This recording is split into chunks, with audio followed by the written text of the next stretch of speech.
Picture this. You finally hit the magical $1 million mark in your retirement savings. You're probably thinking you've made it, right? Time to buy that yacht, upgrade to first class forever, and maybe even consider hiring someone to tie your shoes for you. Well, hold on to your wallet because what I'm about to tell you might just burst that bubble faster than a cheap pool float at a family barbecue. The harsh reality is that $1 million today isn't what it used to be.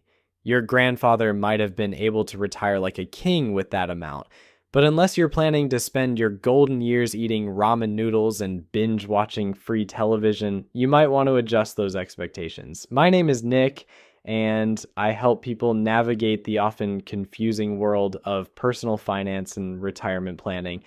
If you're looking to understand what your money can actually do for you in retirement, make sure to hit that subscribe button and give this video a thumbs up if it helps clear things up.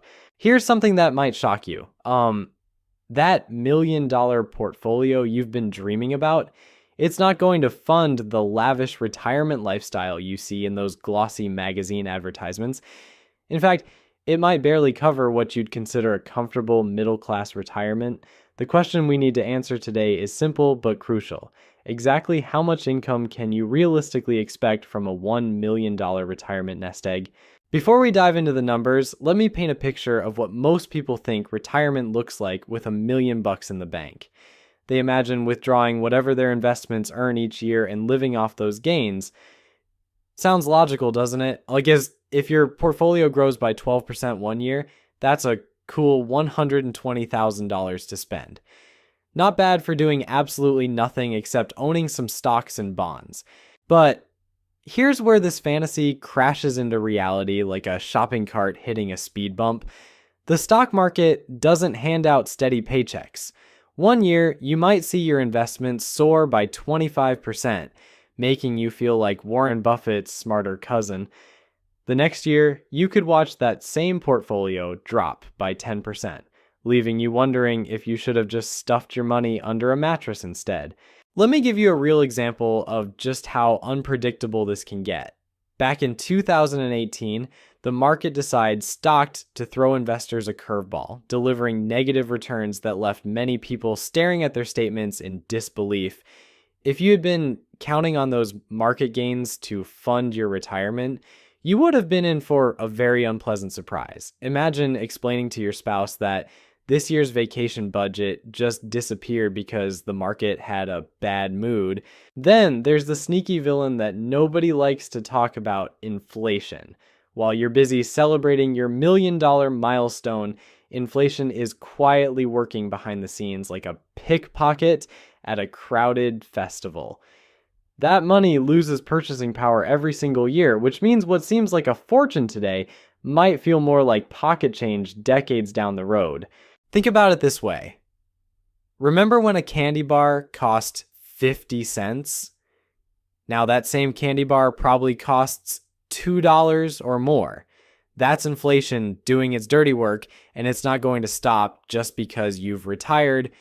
Your $1 million today will buy significantly less stuff 20 or 30 years from now, even if the number in your account stays exactly the same. This is precisely why financial experts have spent countless hours trying to figure out the sweet spot or keys for retirement withdrawals. How much can you safely take out each year without running the risk of eating cat food in your 80s? The answer isn't as straightforward as you might hope, and it definitely isn't as generous as most people assume. Some financial advisors take the ultra-conservative approach, suggesting you withdraw only 3% of your portfolio each year. With $1 million nest egg, that would give you $30,000 annually to live on.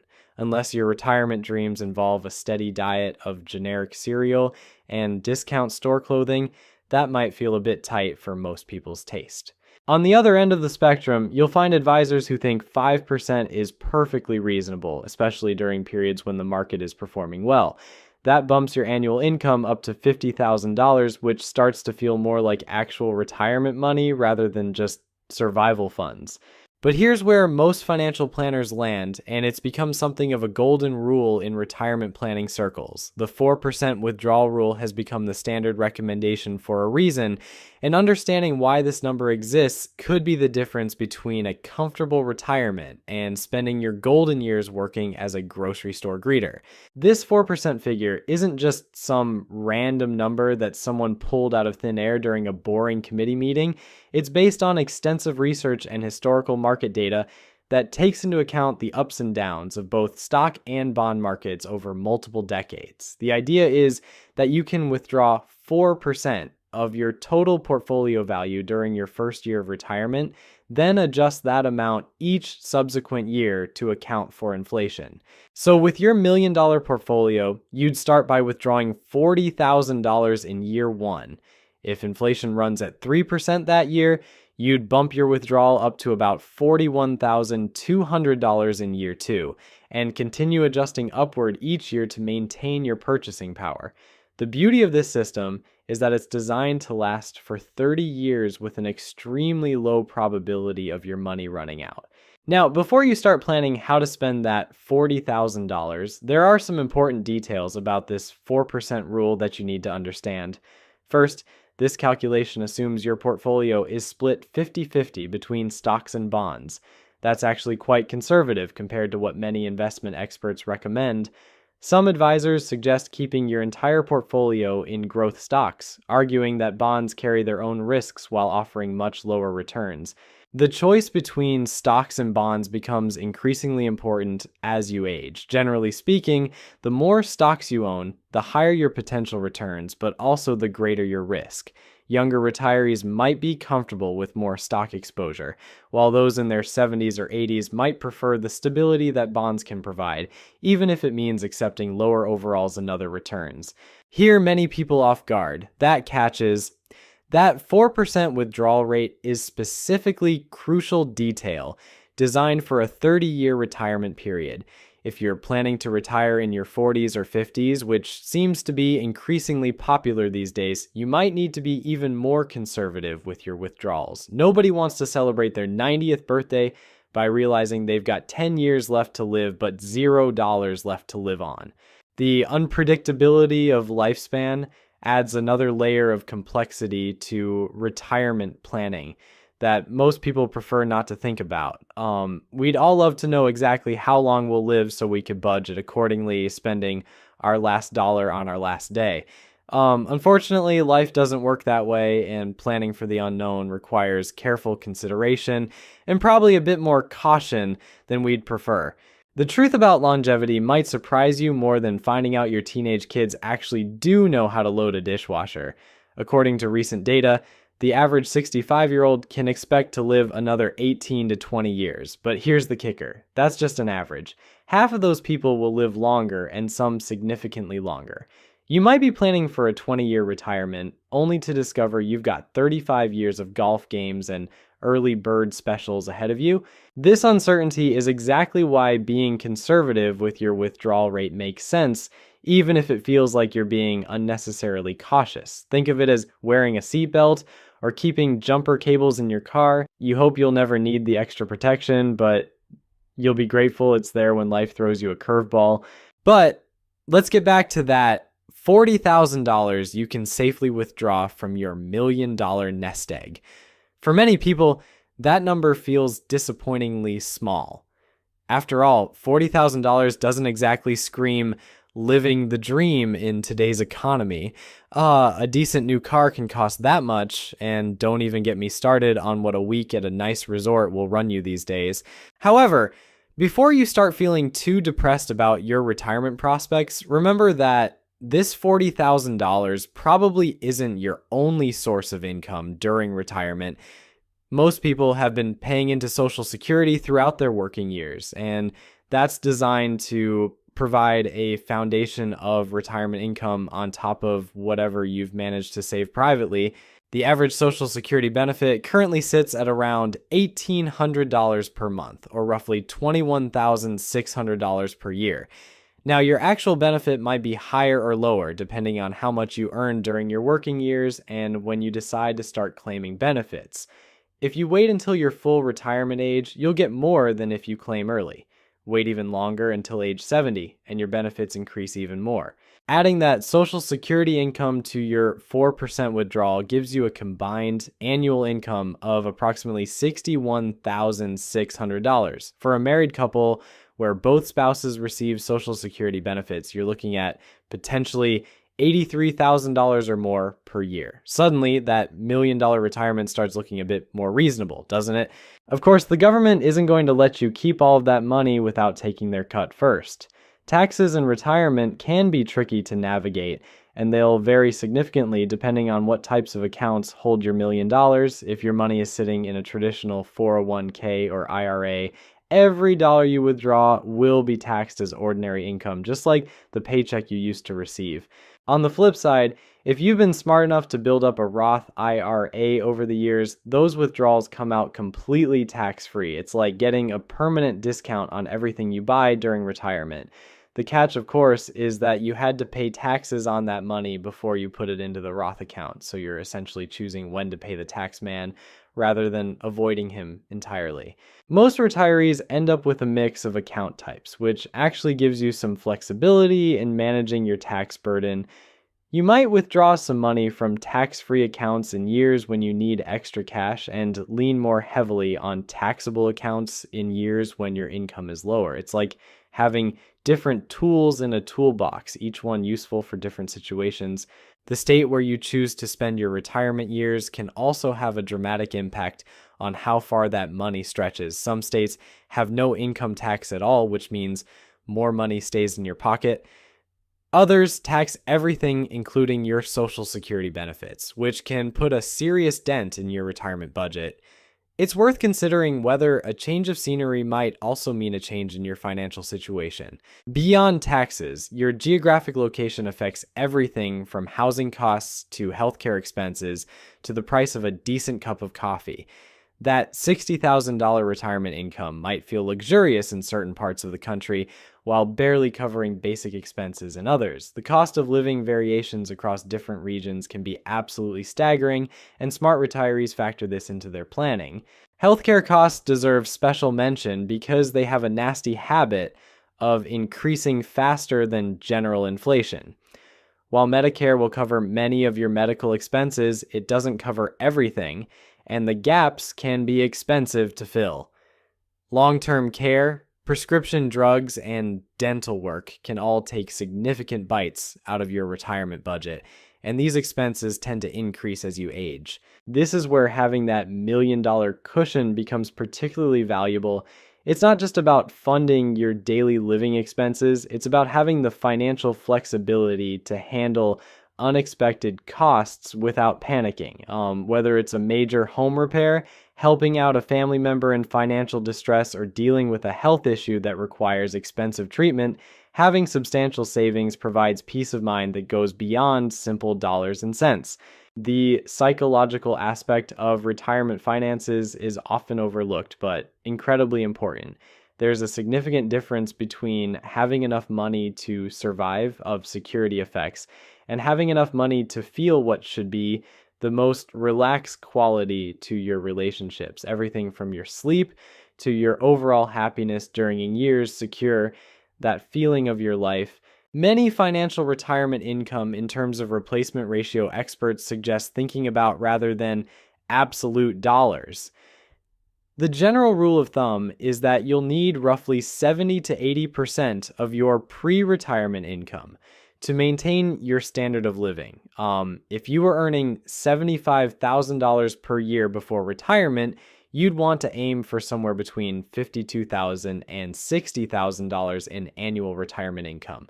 Using this framework, $1 million combined with Social Security benefits might be perfectly adequate for someone who is earning a middle-class income during their working years. However, if you were accustomed to a six-figure lifestyle with expensive hobbies, frequent travel, and premium everything, you might find retirement requires some significant lifestyle adjustments. The timing of when you retire also plays a crucial role in how far your money will stretch. Retiring at 62 means your money needs to last potentially 40 years or more. which requires a much more conservative approach than retiring at 67, early retirees often need to plan for lower withdrawal rates and might need to consider additional income sources like part-time work or rental properties. Speaking of rental properties, many retirees find that diversifying beyond traditional stocks and bonds can provide additional income streams that help stretch their retirement dollars. Real estate, dividend-paying stocks, or even small business investments can all contribute to your retirement income, though they also come with their own risks and management requirements. The reality is that most people approaching retirement have never actually sat down and calculated what their money will realistically provide. They've got this vague notion that $1 million equals financial freedom, kind of like how people assume that expensive wine automatically tastes better than the bottle with a screw-on cap. Sometimes the assumptions we make about money are just as questionable as our taste in beverages. Let's talk about something that makes many financial advisors break out in a cold sweat: sequence of returns risk. This fancy term describes what happens when you get unlucky with market timing early in your retirement. Imagine you retire right before a major market crash like what happened in 2008. Not only are your investments losing value, but you're also withdrawing money to live on, which means you're selling assets at the worst possible time. It's like being forced to sell your house during a hurricane while the roof is leaking and the basement is flooded. You're not exactly in a position to negotiate the best price. This double whammy of market losses plus ongoing withdrawals can seriously damage your portfolio's long-term prospects, even if the market eventually recovers. This is why many retirees keep what's called a cash buffer, essentially several years' worth of living expenses sitting in boring savings accounts or money market funds.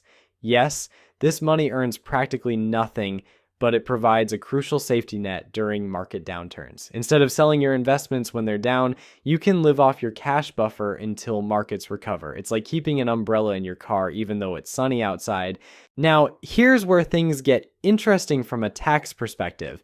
That $1 million portfolio isn't just sitting there looking pretty, it's constantly generating taxable events that can catch unprepared retirees off guard.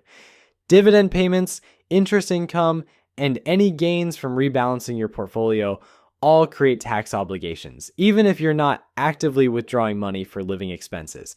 This is particularly relevant if you're one of those high achievers who manage to accumulate significant wealth in taxable brokerage accounts rather than just retirement accounts. Every year, you'll receive tax forms that look like they were designed by someone who enjoys making people cry. The complexity can be overwhelming, which is why many wealthy retires end up paying substantial fees to tax professionals just to figure out what they owe.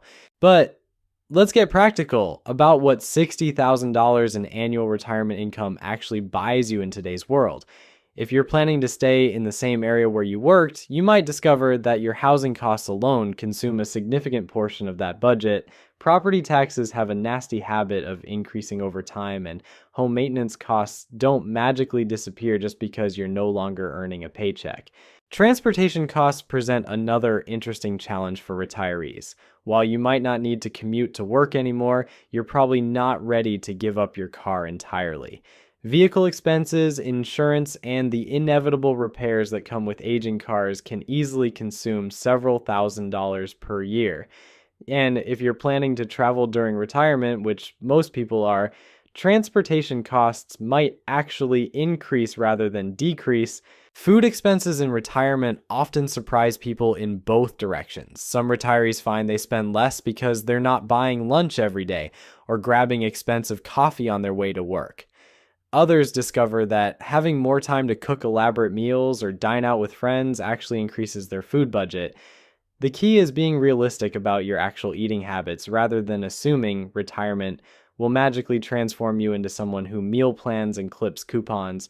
Healthcare premiums and out-of-pocket costs deserve special attention because they can vary dramatically based on your specific situation. Medicare. Part B premiums are income-based, which means higher income retirees pay more. If your retirement income pushes you into higher income brackets, you might face surcharges that can add hundreds of dollars per month to your healthcare costs. Long-term care insurance is another expense that many people overlook during retirement planning. The average cost of nursing home care now exceeds $100,000 per year in many areas, and Medicare provides very limited coverage for extended care needs. Even assisted living facilities can cost several $1,000s per month, which can quickly exhaust retirement savings if you need care for several years. So there you have it, folks. $1 million in retirement will give you roughly $40,000 to $60,000 annually to work with, assuming you add Social Security into the mix. It's not exactly yacht money, but it's not cat food money either. The key is managing your expectations and planning accordingly, because retirement surprises are about as welcome as finding out your dentist has expensive hobbies. Start planning now, stay realistic about what your money can actually do, and remember that a comfortable retirement is still absolutely achievable with the right strategy.